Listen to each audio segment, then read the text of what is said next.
dhawaan ay ahayd markii xildhibaanada baarlamaanka Khaatumo ay kala fadhiyaan caadi ahaan ku yeesheen magaalada Buuhoodle xarunta gobolka Cayn halkaas oo xilkii ay kaga qaadeen madaxweyne ku-xigeenkii hore ee Khaatumo Cabdulle Maxamuud Haybe Cagaalule shacabweynaha ku nool magaalada Laascaanood xarunta gobolka Sool waxay soo dhaweeyeen xilka qaadista lagu sameeyay madaxweyne ku-xigeenkii hore ee Khaatumo Cabdulle Maxamuud Haybe waxaana ay hambalyo u direen xubnaha baarlamaanka Khaatumo oo ay sheegeen inay guuteen qodob dastuuri ah sidoo kale waxa ay sheegeen inay soo dhaweynayaan in cid kasta oo ku xadgudubta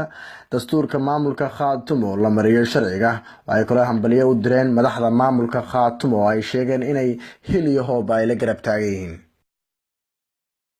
الرحمن الرحيم إلهي ومهله وحن كفر حسن هاي برلمان كخاتمو حوشة وقارة فرحة له حركة قاعدة مدحونا كحجينكي عادي عاد ما نقول فرحة سنة نكاسو دبعتك وياي خاتمو ومر ميل جليي ميلو شغالي ميلو كهلي أنا على قرنين وكفر حسن هاي إلهي ومهله برا هو مهل أينا مركب وحاشة رفتين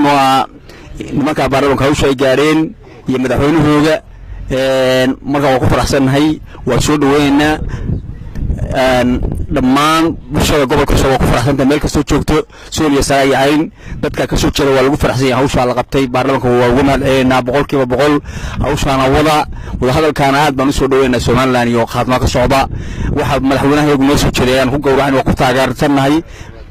gudoomiyaha baarlamaanka dhammaan baarlamaanka waa ku faraxsanahay hawsha ay noo qabteen oo aan insha Allah taala waan la garab taaganahay qolana waxaan leenahay si waana loo shaqeeyo hawshaas aan ku gowraanahay assalaamu alaykum wa rahmatullahi wa barakaatuh marka koobaad xukuumadda Khaatumo shalay waxay qabatay qodobadii loo idmaday baarlamaanka Khaatumo shalay qodob kamid ah ayay cuskadeen madaxweyne ku-xigeenkiina xilkii ka qaadeen وانا برنامج وانا هالقبض أحد إني قبطان وإنه كم هالسنين دميها برلمانك يا برلمانك معمولك خاتمه يجوا حلقة قاضي مدحوين كريم كعبد العقل فكر كي قعد براء حلقة قاضي تلوي السمية مدحوين كحوين كي خاتمه مستر عقل ولا أنا وحنا أركان إنه يهاي من الصحة وهاي صوبته تحرق ده الشلعان يمكن معمول مدحوين كها معمول كي بالليد كل نقضي شغال سيبك السوق بحواي isagii baa sidii dadka qaarkii aflagaada iyo saxaafad ka hadal ilaa xamar iyo Mareykan iyo meel walba marka haddana uu iska soo galay mudadii uu xilka ka hayay maamulkaas Khaatumana wax talaabo maamul oo u qaaday oo ku saabsan wixii loo idmaday ma jirto sidaa darteed dib uu curyaamiyay Khaatumana curyaamin dambe uma baan hor socod bay u baahan tahay iminkana wuxuu ka hor yimid wixii horumarka dalka iyo dadka ahaa marka anu aad baan soo dhaweynayaa xilka laga qaaday Abbas Madani